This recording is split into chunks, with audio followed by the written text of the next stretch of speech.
اللہ کے نبی کے پاس ایک عورت آتی ہے کسی کام سے، اللہ کے پیارے نبی صلی اللہ علیہ وسلم سے پوچھتے ہیں اذات زوج انت، کیا تو شادی شدہ ہے؟ کہتی ہاں اللہ کے نبی میں شادی شدہ ہوں۔ آپ فرماتے ہیں کہ تو اپنے شوہر کے لیے کیسی ہے؟ کہتی ہے ما آلوہ الا خیرا، اے اللہ کے نبی میں اپنے شوہر کے ساتھ بھلائی کرتی ہوں، کوئی کمی نہیں کرتی ہوں۔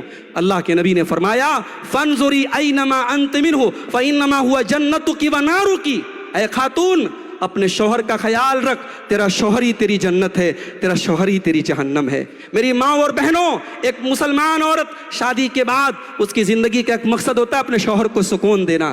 اسی لیے اللہ کے نبی سے پوچھا گیا ای النساء خیر، کون سی عورت سب سے بہترین ہے؟ آپ نے فرمایا التی تسرہ اذا نظر، جب شوہر دیکھے تو خوش ہو جائے۔ معاف کرنا، آج ایکسٹرا میریٹل افیئر سماج میں بہت تیزی سے پنپ رہے ہیں، شادی شدہ لوگوں کے ناجائز تعلقات بہت تیزی سے پیدا ہو رہے ہیں۔ کہیں نہ کہیں اس کی وجوہات میں ایک وجہ یہ بھی ہے کہ شادی شدہ عورتیں اپنے شوہروں کے حقوق کا خیال نہیں کرتی ہیں، اپنے شوہروں کی جائز خواہشات کی تکمیل میں ہی روڑا بنتی ہیں۔ یاد رکھو، شادی کا اور نکاح کا یہ بندھن زندگی کو غم سے دور کرنے کے لیے اور زندگی میں سکون لانے کے لیے پیدا ہوتا ہے۔ میرے بھائیوں، دو چیزیں اور بیان کر کے بات ختم کر رہا ہوں۔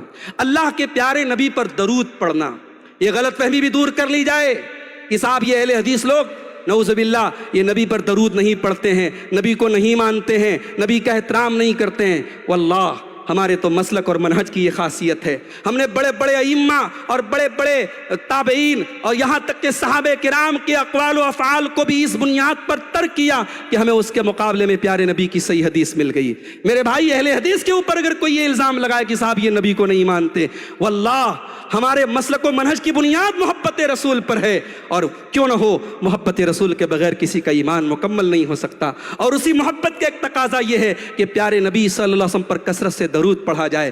ترمذی کی روایت ہے، حضرت ابی بن کعب اللہ کے نبی سے کہتے ہیں کہ اے اللہ کے نبی، میں آپ پر کثرت سے درود پڑھتا ہوں، فکم اجعل لک من صلاتی، اے اللہ کے نبی میں اپنے دعا کا اور اپنے وظیفہ کا کتنا حصہ آپ کے اوپر درود پڑھنے کے لیے خاص کر دوں؟ اللہ کے نبی نے فرمایا تمہاری مرضی۔ انہوں نے کہا کہ اے اللہ کے رسول، اگر میں اپنے دعا کا یا اپنے وظیفہ کا 1/4 حصہ آپ کے اوپر درود پڑھنے کے لیے خاص کر دوں؟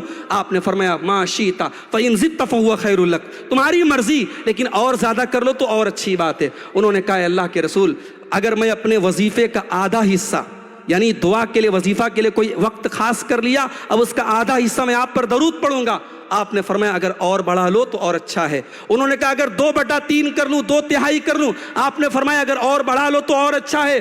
انہوں نے کہا پھر میں آپ کے اوپر درود پڑھنے کے لیے اپنا اس پورا وقت اپنا خاص کر دیتا ہوں۔ اللہ کے پیارے نبی صلی اللہ علیہ وسلم نے فرمایا اذن تکفی ہمک ویغفر لک ذنبک، اے ابی بن کعب، اگر تم اتنا زیادہ میرے اوپر درود پڑھو گے تو تمہارے سارے غم دور ہو جائیں گے اور تمہارے گناہ اللہ کیا معاف ہو جائیں گے۔ پیارے نبی پر درود پڑھنا یہ اتنی فضیلت کا اور اتنا بڑا یہ عمل ہے کہ اللہ تبارک و تعالیٰ اس کے ذریعے ہمارے رنج و غم کو دور کر دے گا۔ میرے عزیزوں، رنج و غم کو دور کرنا ہے، قرآن کریم سے اپنا تعلق مضبوط کر لو۔ آج افسوس کی بات ہے، ہمیں سے کتنے لوگ ایسے ہیں جنہوں نے آخری بار قرآن کو شاید رمضان میں چھوا تھا۔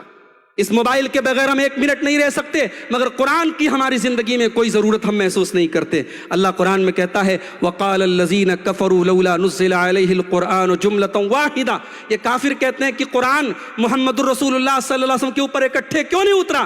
كَذَلِكَ لِنُثَبِّتَ بِهِ فُؤَادَكَ، اے نبی ہم نے اس قرآن کو تھوڑا تھوڑا اس لیے اتارا ہے تاکہ ہم آپ کے دل کو مضبوط کریں۔ وَرَتَّلْنَاهُ تَرْتِيلًا، اور ہم نے قرآن کو ٹھہر ٹھہر کر کے پڑھوایا ہے۔ پتہ یہ چلا کہ قرآن کی آیتوں کے ذریعے نبی کو تسلی دی جاتی تھی، قرآن کی وہی آیتیں آج ہمیں بھی تسلی دیں گی، آج ہمارے بھی غموں کو دور کریں گی۔ قرآن سے اپنا تعلق مضبوط کر لو میرے بھائیوں۔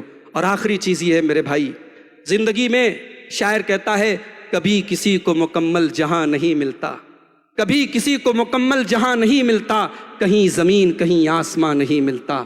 اگر آپ ایسی زندگی کے تصور کر رہے ہیں جہاں آپ کے سارے خواب پورے ہو جائیں، ساری وشز پوری ہو جائیں، یہ ممکن نہیں ہے۔